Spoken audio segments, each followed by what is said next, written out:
Now we are to unpack the W15-5A wall-mounted battery.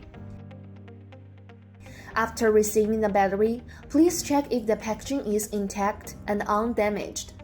Then open the package and please check against the packing list to ensure that all components are complete and unharmed. If you encounter any problems, please contact the dealer immediately.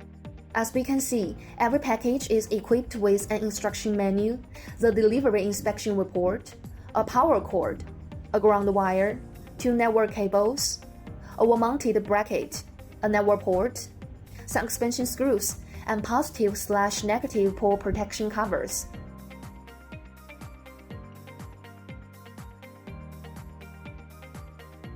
Let's remove the product from the packaging.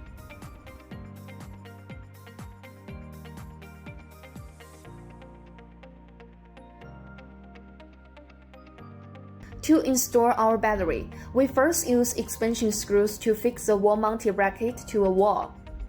Then install the battery onto the fixed bracket. Please do make sure the battery is securely and levelly placed. Press and hold the power button for at least 3 seconds to start the battery. If the battery is activated, you can view the battery energy stages on the display screen.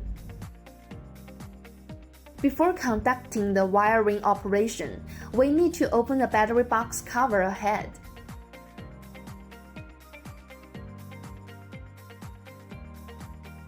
When the cover is removed, take the protective covers for the positive/negative poles of the battery off. Then use screws to connect the red power wire to the positive pole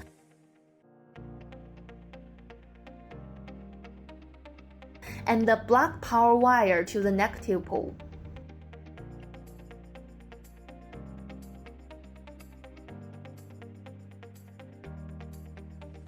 Now connect the 2 power wires or battery to the BAT terminal of the inverter so that the 2 facilities can be jointed. Finally, turn on the battery circuit breaker. Then turn on the inverter switch. There are 3 connectors on the inverter: the BAT terminal, backup terminal, and grid terminal.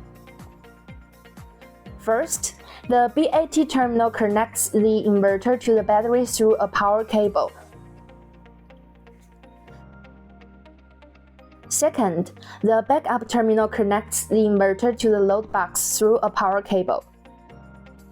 The 3-phase AC resistive load box shown in the video has been activated, which can simulate the load condition when customers use the battery at home. The third port is the grid terminal, which can connect the inverter to the grid power.